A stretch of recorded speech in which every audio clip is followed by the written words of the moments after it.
ladies and gentlemen, CM Guru the Melanin Most Wanted. Welcome to Kenyan Muziki. We are the news, as always. Guys, I told you we are all about international interviews, something like that. I told you guys before. So right on set, we have the one and only TÖME. Hi, hello everybody. How are you doing? I'm doing good, how are you? I'm doing fine. How is Kenya so far? It's been good, it's been very calm for the most part. I mean, I'm just getting here, so I'm excited to see what's in store. Ah, for sure. And also, after doing my own Googling, I realized you are a Canadian. Yes, I'm Nigerian and Canadian. Yeah, for sure, your skin complexion doesn't lie. I mean, yeah. So let's get down, let's now get down to business. Back in Nigeria, I normally hear this kind of meat called jollof. Yes, a jollof rice. The best jollof rice there is, yes. So could you just tell me the ingredients of jollof?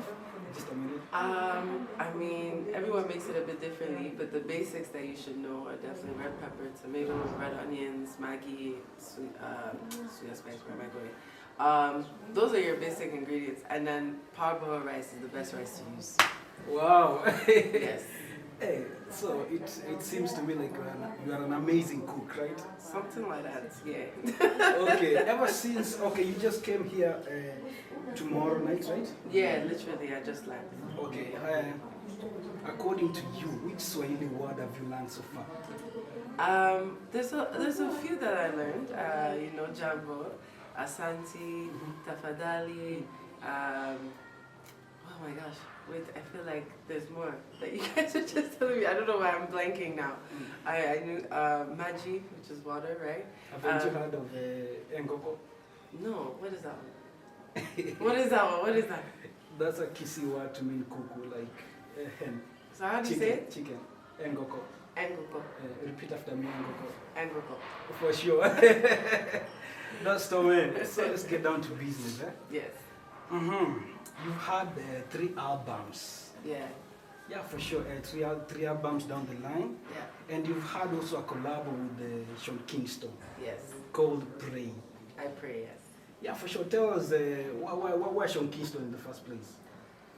The song was it was recorded during COVID period, and it's a very reggae rooted song. So we knew that generally speaking, if we wanted to do a feature, we definitely wanted someone who was Caribbean, and someone from my team actually had connections with them, because in COVID I couldn't travel or anything, but you know, someone from my team was connected with his team, so they reached out, sent him the song, and he sent his verse back quite fairly fast, so it kind of just happened naturally. Okay, we all know Sean Kingston from the past. He used like to make all these big hits. Yeah.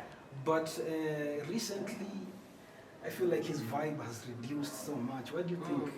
Is it like that?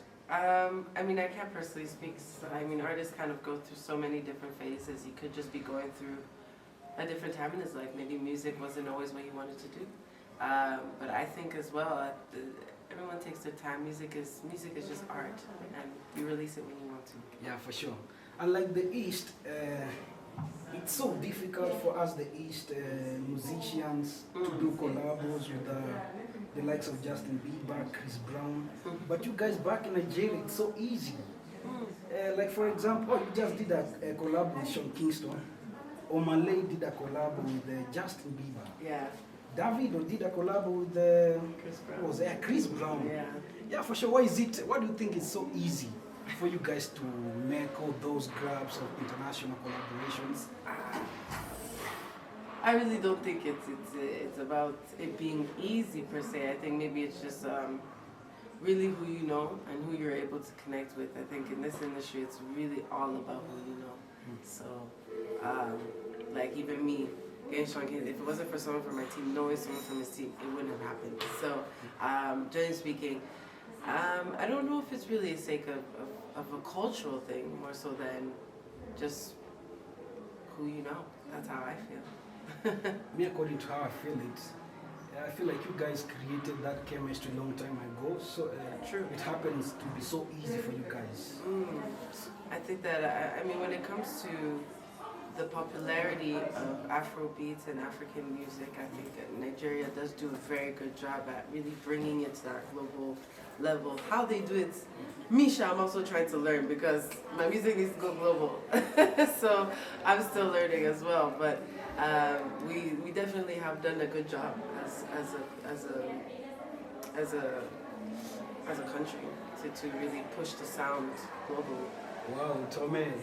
So, rumor has it that you guys are about to take over the American music industry. That you guys are coming so big. What's up with this Burna Boy taking over the international industry? You heard of that? Yeah, I have. It's talent. It's talent. It's hard work.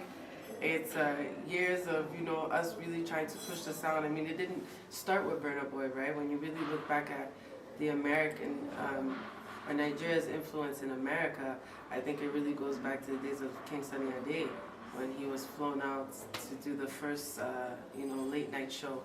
I think that it started from a very long time ago, so we're talking decades of it coming into fruition now and really being seen thanks to the internet. So I mean, yeah, it's never started yesterday. It didn't start yesterday, definitely not. Wow, so we are just seeing the fruits. That's it. Speaking of Burna Boy, you have actually shared a stage with Burna Boy. Yeah, yes I have. Tell us about it.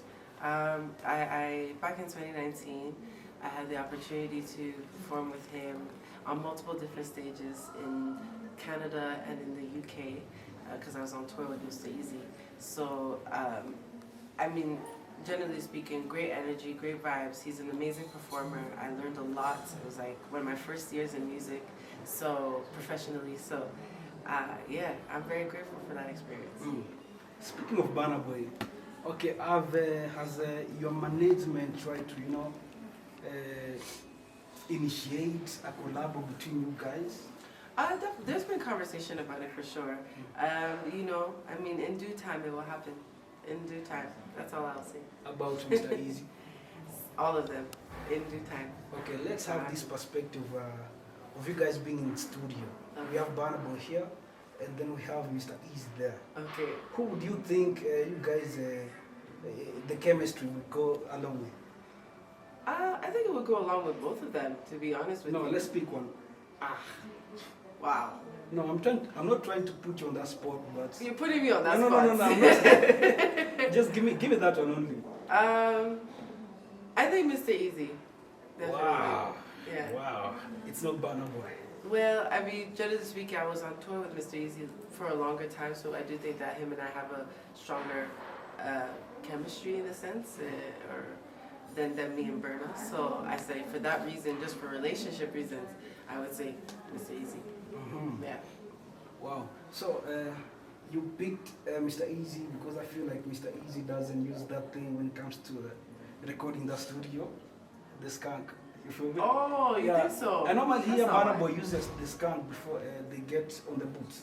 I mean, yeah. I mean, he's always smoking, but that's not why though. I don't think that's relevant. I don't care. I don't care. You don't give a F? Not really. Wow. So, okay, let's now get down to business. You've come to Kenya, right? Yes. Who do you think is the king of music right here in Kenya? Ooh. Oh my gosh. Wow. I don't. Wow. Am I putting you in that spot again? You really are. You really are. I'm sorry to say, I really am not sure. Can I give you a clue? Please. Someone called Keita's Promo. Keita's Promo. Yeah. Ah, okay. He's the king. Big up Keita's Promo. Big up Keita's Promo. How about Calligraph Jones? You've heard of him? Maybe a song or two, but that's one thing with me. I'm terrible with names. It's not a good thing, but yeah. Calligraph Jones is literally the best rapper right here in Africa. Yeah, in for sure. Africa? Yeah. Okay, noted. Noted. They kind of have this beef with Nasty C. Really? Yeah, for sure. Okay, that's interesting. Wow, you should have Googled that. I mean, politics, all that drama, I stay out of it. I don't care for it. The Queen. The Queen of Kenya. Hey.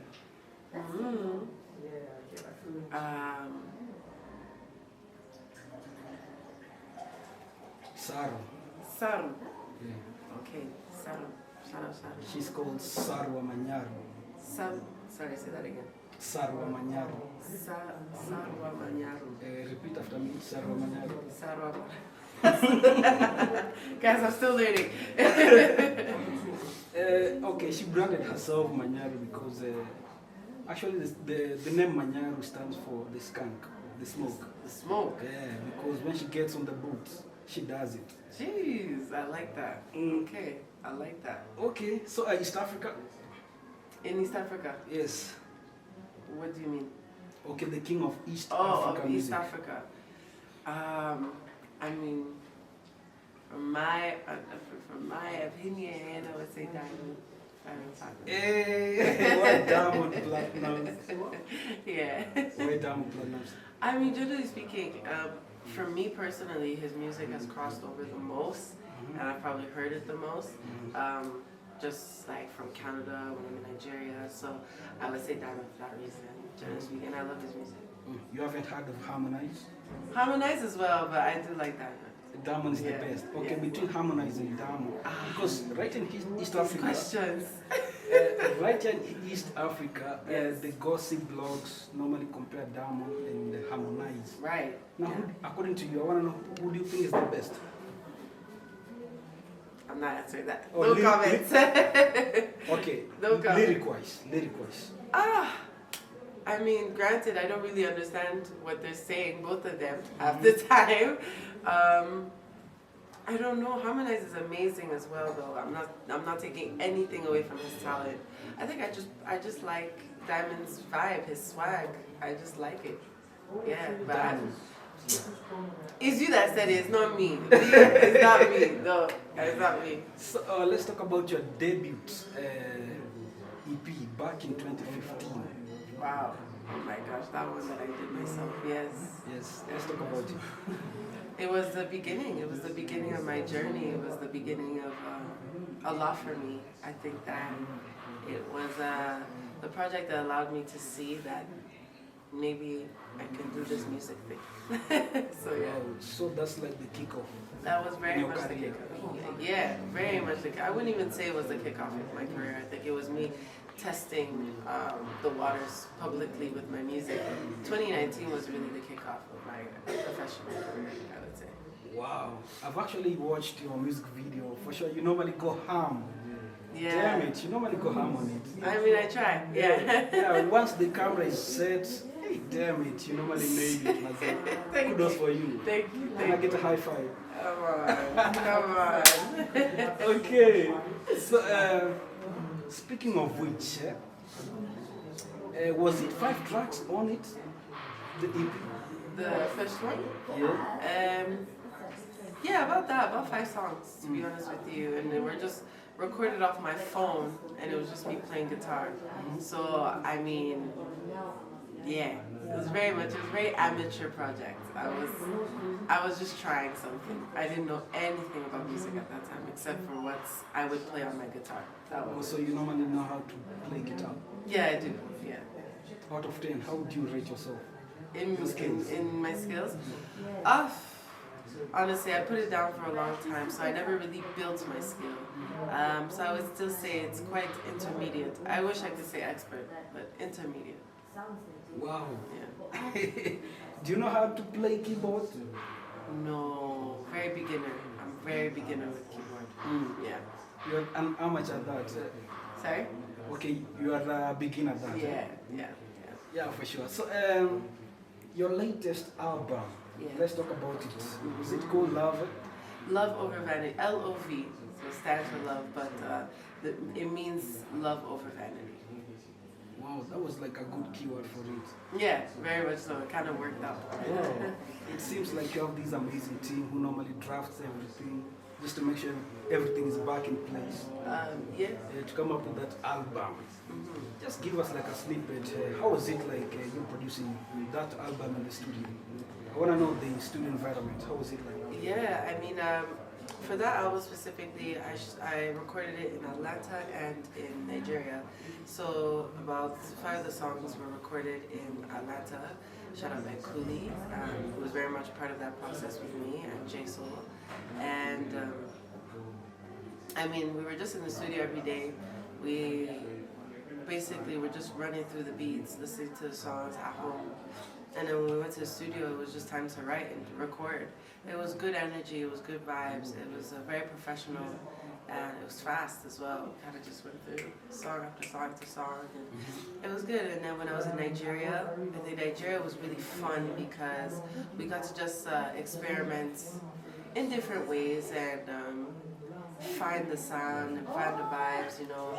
Shout out Scales as well, because this is when we made our song together, but that was just fun. We were just vibing, we were lit, we played the beats, we were just bouncing back and forth. Shout out Young Willis, when I made Nobody Else as well. Very good energy, very good vibes around. So, you know, it was a mix. It was a mix of a lot of fun, professionalism, good time, good vibes, in the studio, in a house. It didn't really matter. So, Tome, do you prefer the microphone brought to your place, a place where you feel free to yourself, or going back to the office studio? Do you prefer it at home for you to record, or you just go to the office studio? I think I prefer going to the studio. Yeah, I feel like I'm home. I feel when I'm home, I'm resting. It's my resting place. So when I leave, it's like I'm going to work. It's like, you know, so it gives me more motivation, gives me more energy. So I want to know from you, we have talked about so many things, your music career from day one up to right now, 0 to 100, right? Yeah. So I want to know from you, are you single? Are you do you happen to be single? No, I'm not. Damn it! Sorry. I feel like if musicians go and say on camera like they are single, they normally reduce the funds. Is that true? Wait, that when they are single, they reduce the funds? They reduce the funds. No, if they are married somehow, they reduce the funds. Really? I feel like it depends. Depends on how you are. Depends on how you move. Do you feel like if you say you're single, you get so many following because there are some people who would like to follow you because they're waiting for that moment to, you know, throw their punchlines? Well, I learned that, you know, don't let your boyfriend stop you from finding your husband. So, if a man is really hopeful, he should still try. That's it. Okay, do you like exposing that boyfriend of yours on social media? No. So you like it private? I'm a very private person, yeah. To what extent? I mean, I keep my love life out of my public life, so. So if anyone Google up, I won't find it? No. Okay. Classified information. Yeah. That was TÖME as an amazing moment right here at Kenyan Music. Make sure you guys subscribe, continue commenting. If you feel like the vibe is going crazy with this, getting lit, Maze, you let us know in the comment section down below. Sure. I want to know, do you freestyle? Do you normally freestyle on interviews? No, I don't like to freestyle. I'm not a freestyler. I can sing you one, two of my songs, but I don't freestyle. No. Okay, what if I hook you up with one of the best Kenyan rapper right into 5-4? Would you guys do a collab? Kenyan rappers, sorry?